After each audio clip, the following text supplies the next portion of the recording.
Let me say for the record, at least respect the Constitution of the Republic of the Philippines. Who is she to continuously disrespect or show disrespect? If she can afford to be showing herself up to the Senate, why can't she not spare a few moments of her time attending to her official function as Vice President? Plenary na kasi to eh. Defend the budget of her office. Enough is enough. Enough of her brattiness. MOOE lang ang ititira nila. Ibig sabihin, kung ano lang kailangan ng mga empleyado lang ibibigay sa kanila. Alam niyo, nakakabisit dito. Kasi, ginagamit niyang hostage yung kanyang mga empleyado. Alam naman natin lahat na hindi niya sinipot yung kanyang budget hearing. Sa mga hindi po nakakaalam, ngayon alam niya na. Hindi lang yun. Humingi pa ng demands. Parang ginagawa niyang hostage yung kanyang budget. Alam niyo, sa lahat ng naging vice presidente ng Pilipinas, I'm really telling you, si Sara Duterte is the worst. Sara Duterte sets conditions for budget hearing appearance. At nakakatawa yung kanyang mga kondisyon, mga kababayan. Unang-una, a-attend lamang daw siya kung pupunta si Presidente Bongbong Marcos sa kanyang sariling budget hearing.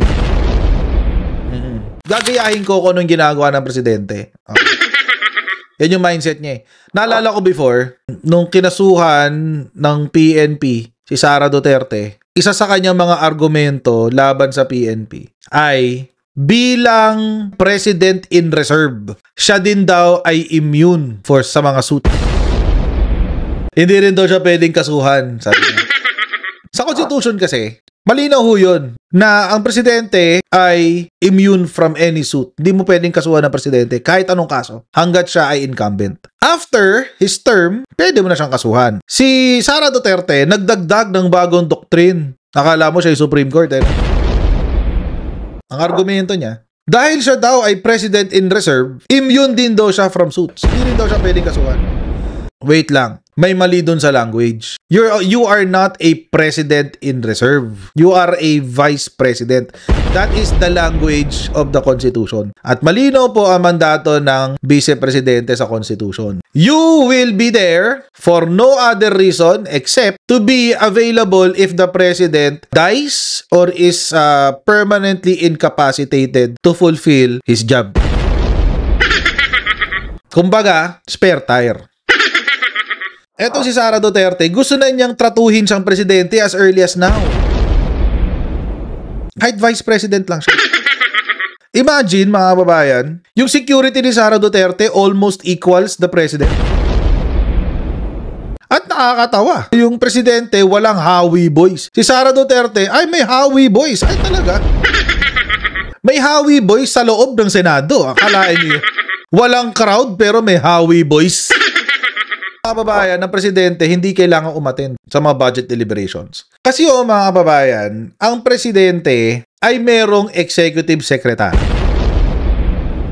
So, the executive secretary is the little president. Siya ang nag-ooperate ng opisina ng presidente. So, ibig sabihin, mga kababayan, kahit si PBBM po ang presidente, nasa siya yung elected, sa sobrang dami niyang ginagawa, he cannot be bothered by administrative tasks such as attending a budget deliberation. Hawak niya kasi yung buong bansa eh. I will attend if the Committee on Good Government and Public Accountability will produce before the plenary schedule a DOJ document confirming that the ILBO for the following OVP personnel has been lifted. Zulaika Lopez, Limel Ortonio, Rosalyn Sanchez, Sunshine Shari Fajarda, Gina Acosta, Julieta Villa del Rey, Edwin D. Fajarda. Okay.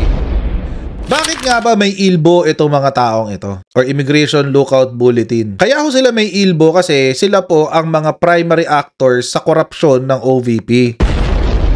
Sila po ang nag-facilitate, sila rin po ang inutusan ni Sara Duterte para nakawin yung 612 million pesos na confidential funds ng OVP at Department of Education.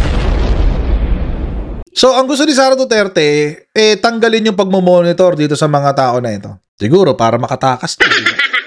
Pero nag-react dyan, mga kababayan, ang ibang mga kongresista. Tulad ni, syempre, si mamamayan liberal, Laila de Lima. Panoorin natin to. Let me say, for the record, at least respect the Constitution of the Republic of the Philippines. The whole budget process is something that is being directed and recognized by the Constitution itself. So disrespecting the budgetary process of this body is a clear case of disrespect of our Constitution. Who is she to continuously disrespect or show disrespect to this body as an institution and to the Constitution? If she can afford to be showing herself up to the Senate, including being there and applauding the former Senate President in his privileged speech, which is definitely not part of her mandate as the Vice President, why can't she not spare a few moments of her time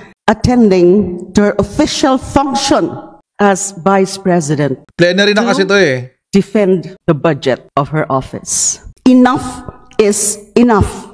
Enough of her brattiness. MOOE lang ang ititira nila. Ibig sabihin, kung ano lang kailangan ng mga empleyado lang ibibigay sa kanila.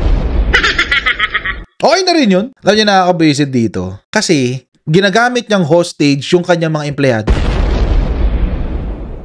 Parang siguro hindi isip ni Sara Duterte, hindi, bibigyan akong budget kasi may mga empleyado ako eh. May mga babayaran din naman akong upa eh. May telecoms budget ako eh. Blah, blah, blah, blah, blah, blah. Bibigyan pa rin naman ako ng budget. Huwag kayong mag-alala.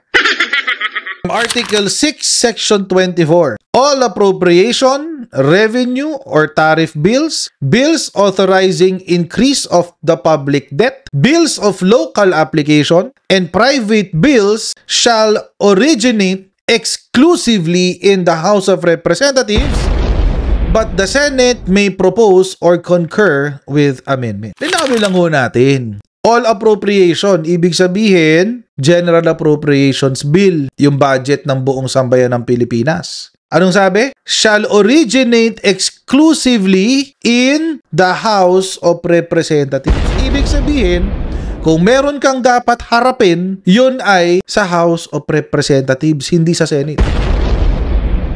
Kasi dyan manggagaling yung budget. The Senate can only propose or concur amendments. Pwede lang silang magsabi na dagdagan natin or bawasan natin or okay na kami dyan, wala nang problema dyan. Yun lang ang pwede nilang gawin. Hindi sila pwedeng gumawa ng General Appropriations Bill because the bill shall originate exclusively from the House of Representatives. Ang hirap pagkatiwalaan ni Sara Duterte pagdating sa pera. At ang hirap ipagtanggol ng mga Duterte at this point in time, lalo sa mga lumalabas na flood control issues, etc., etc. Napakahirap ipagtanggol ng mga Duterte. Bakit? Kasi po, sa lahat ng ito, mga kababayan, sila ang lumalabas na kurakot. So, kung pinagtatanggol mo pa rin ng mga Duterte, it's either kumikita ka sa kanila or may pakinabang sila sa political career mo or sadyang tanga ka lang.